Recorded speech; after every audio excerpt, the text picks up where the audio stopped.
So now that we've covered present perfect and past perfect, I know that for a lot of learners, the difference between the present perfect and the past simple is not obvious.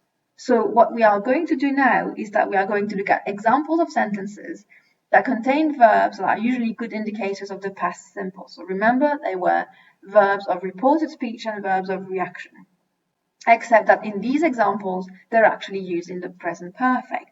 So let's have a look at these sentences and see why these verbs are actually used in the present perfect in these contexts. I have to ask now that you have said that. This is what he has said ever since that day. That is the only silly thing you have said so far. Good heavens, that is the first time I have shouted since 1976.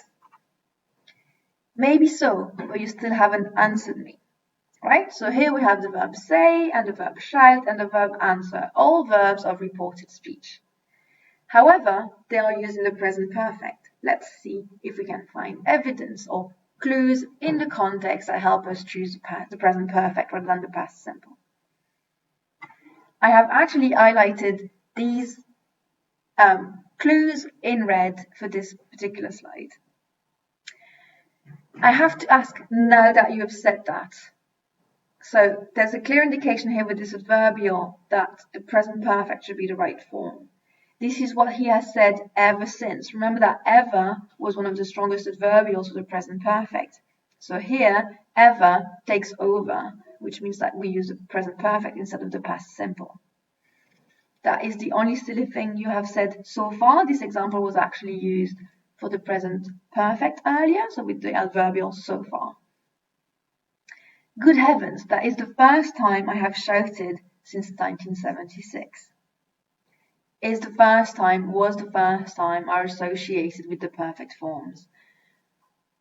Final sentence, maybe so, but you still haven't answered me.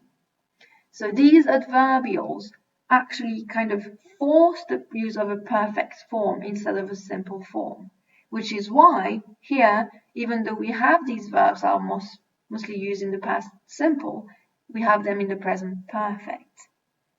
I hope this makes sense. Tune in for the next video on the use of the progressive form.